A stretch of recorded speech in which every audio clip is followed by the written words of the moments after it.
Hello అండి, అందరికీ నమస్తే. నా పేరు Pavan, community health officer.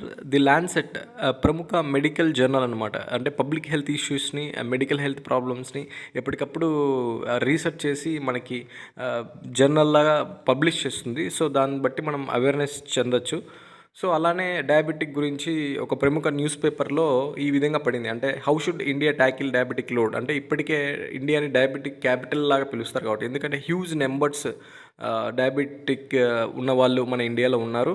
So ఎట్లా దీన్ని బ్యాలెన్స్ చేస్తుంది అని ఒక హెడ్డింగ్తో పడింది. సో మనం జనరల్గా ఇంటర్నేషనల్ డయాబెటిక్ డే వచ్చేసి November 14 జరుపుకుంటాం. According to Lancet global report ప్రకారం ఏంటంటే 800 million adults living with diabetic అని, దాంట్లో ఆఫ్ ది మెంబర్స్ ఈ వరల్డ్ వైడ్ ట్రీట్మెంట్లోనే వాళ్ళు తీసుకోవట్లేదని. సో ఈ జర్నల్ ప్రకారం మనం తీసుకుంటే ఇన్ ఇండియాలో 212 million people living with adults living with ఈ డయాబెటిక్తో ఉన్నారు. అదేవిధంగా చైనా తీసుకుంటే 148 మిలియన్ ఉంది. మన వాళ్ళు ఏం చెప్తున్నారంటే ఇది బిట్ ఆఫ్ షాక్. ఎందుకంటే 200 మిలియన్ వాళ్ళు ల్యాన్సెట్ ప్రకారం చెప్తున్నారు. మన Indian council of medical research వచ్చేసి జస్ట్ 100 మిలియన్ వరకే ఉన్నారని మనకు లాస్ట్ రిపోర్ట్స్లో చెప్తున్నారు.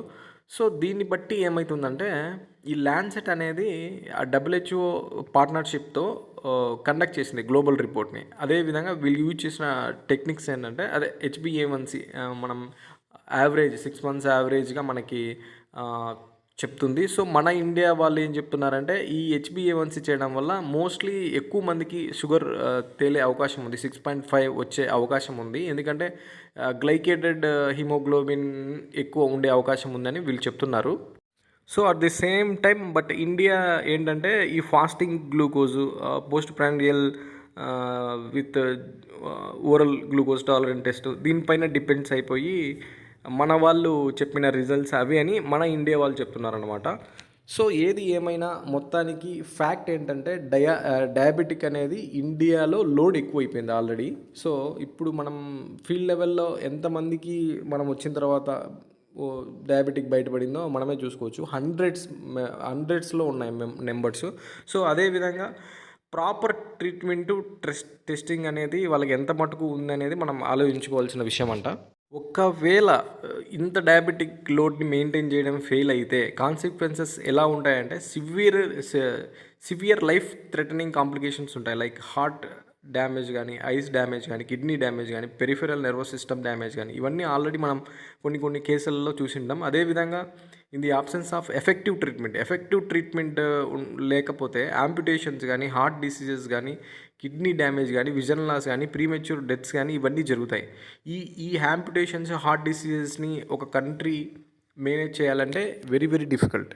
సో అదే ఇక్కడ చెప్తున్నారు, no country in the world can afford to treat those complications అంట. అంటే అంత కాంప్లికేషన్స్ని, అంత బడ్జెట్ని, అంత లోడ్ని ఒక కంట్రీ డీల్ చేయాలంటే ఇట్స్ వెరీ డిఫికల్ట్. ఒక టేక్ ఎగ్జాంపుల్ అంటే 100 మిలియన్ డయాబెటిక్ ఉంటే ఇన్ 100 మిలియన్లో 20% కిడ్నీ ఫెయిల్యూర్స్ ఉంటే ఆ కిడ్నీ ట్రాన్స్ప్లాంటేషన్స్కి, ఆ కిడ్నీ డయాలసిస్కి ఎంత ఖర్చు ఉంటుంది ఇండియా ఒక కంట్రీ పైన అనేది ఆలోచన చేసుకోవాలి అని వాళ్ళు చెప్తున్నారు అలా రీసెర్చ్ ద్వారా. సో అంత డిఫికల్ట్గా ఉంటుంది అన్లెస్ వార్ లైక్ ఎఫర్ట్స్, అంటే యుద్ధ ప్రాధికరణ అంటాం కదా మనం, ఆ విధంగా మనం చర్యలు చేపడితే కానీ దీన్ని ఎదుర్కోలేమంట మనం. Using mass media for raising awareness about nutrition గురించి, ఫిజికల్ యాక్టివిటీ గురించి, కట్ డౌన్ కార్బ్స్ అంటే కార్బోహైడ్రేట్స్ని తగ్గించడం గురించి, అండ్ షుగర్ స్వీటెండ్ బీవరేజెస్, ఈ కూల్ డ్రింక్స్ కానీ, ఆల్కహాల్ కానీ, డ్రింకింగ్ కానీ ఇలాంటివన్నీ తగ్గించి అవేర్నెస్ పెంచాలి సొసైటీలో మాస్ మీడియా ద్వారా. అట్లానే డాక్టర్ మిశ్రా ఏం చెప్తున్నారంటే India have a duty to focus on the vulnerable ఎవరైతే ఉంటారో వాళ్ళపైన మనం ఫోకస్ చేయాలి. ఆ వల్నరబుల్ ఎవరు అంటే అదే వాళ్ళు లోవర్ మిడిల్ క్లాస్ కానీ, సెమీ అర్బన్ కానీ, రూరల్ పీపుల్ కానీ, post pregnancy obesity, abdominal obesity, వీటన్నిటి మనం గుర్తించాలి. సో వీటన్నిటిని గుర్తించి వీళ్ళు కొంతమంది ఎఫోర్ట్ పెట్టలేరు, మిడిల్ క్లాస్, మధ్యతరగతి కానీ, బిలో మధ్యతరగతి వాళ్ళు కానీ. సో వాళ్ళందరినీ మనం అవేర్ చేయగలగాలి. వాళ్ళకి డయాబెటిక్ ఉంది, మీరు ఫ్రీగా ఇక్కడ దొరుకుతాయి అనేది వాళ్ళకి చెప్పగలగాలి మనం. అట్ ప్రజెంట్ మన ఆంధ్రప్రదేశ్లో NCD సర్వే అనేది కొనసాగుతుంది. అంటే నాన్ కమ్యూనికబుల్ డిసీజెస్ కానీ, ఈ డయాబెటిక్ కానీ, హైపర్ టెన్షన్ కానీ, క్యాన్సర్ స్క్రీనింగ్ కానీ ఇవన్నీ జరుగుతున్నాయి. దీంట్లో ఇన్ డీటెయిల్గా చాలా బాగుంది ఆ సర్వే ఫామ్స్ అనేవి. ఎందుకంటే వాళ్ళు అబ్డామినల్ గిర్తిని అడుగుతున్నారు, ప్లస్ హైటు, వెయిట్ మెజర్మెంట్స్ కానీ, అలాగనే వాళ్ళకి ఫుడ్ హ్యాబిట్స్ 3 టైమ్ రైస్ తింటున్నారా అంటే వాళ్ళ ఫుడ్ హ్యాబిట్స్ ఎలా ఉన్నాయి అనే దానికి కూడా వాళ్ళు కనుక్కుంటారు. అంటే ఎందుకు ఈ డయాబెటిక్ లోడ్ ఎక్కువైతుంది అని కూడా కనుక్కునేదానికి కూడా ఒక అవకాశం ఉంది. సో ఇది ఒక మంచి సర్వే. కాబట్టి ఈ సర్వే మనం ఎంత కరెక్ట్గా చేస్తే హెల్త్ బర్డెన్ కానీ మన డిసీజ్ బర్డెన్ కానీ హెల్త్ యొక్క ఎక్స్పెండిచర్ కానీ ఇవన్నీ వాళ్ళ ఒక అంచనా వేసేదానికి ఆస్కారం ఉంటుంది. సో దీని ఇంపార్టెన్స్ అనేది చాలా ఉంది. సో ఈ సర్వే సరిగ్గా చేయగలిగినట్లయితే డెఫినెట్గా మంచి రిజల్ట్స్ ఉంటాయి. సో ఆల్రెడీ మనం ఫీల్డ్లో చాలా మందిని చూసింటాం డెఫినెట్గా డయాబెటిక్ ఫుడ్తో కానీ కిడ్నీ ప్రాబ్లమ్స్తో కానీ లేకపోతే డయాలసిస్తో కానీ లేకపోతే అదర్ కాంప్లికేషన్స్తో కానీ ఈ డయాబెటిక్ ఉండడం వల్ల చూసింటాం. సో మనకు తెలుసు ఈ బాధ ఎట్లా ఉంటుంది అనేది. సో మనం స్క్రీనింగ్ అనేది ఇంపార్టెంట్. వాళ్ళకి అదే పనిగా వాళ్ళకి ట్రీట్మెంట్ అనేది కంటిన్యూస్గా ఉండడం అనేది ఇంపార్టెంట్. లేకపోతే తెలుసు కదా, డయాబెటిక్ వల్ల ప్రాబ్లం లేదు, దాని నుంచి వచ్చే కాంప్లికేషన్స్ వల్ల మన ఇండియా బడ్జెట్నే అది డామినేట్ చేస్తుంది.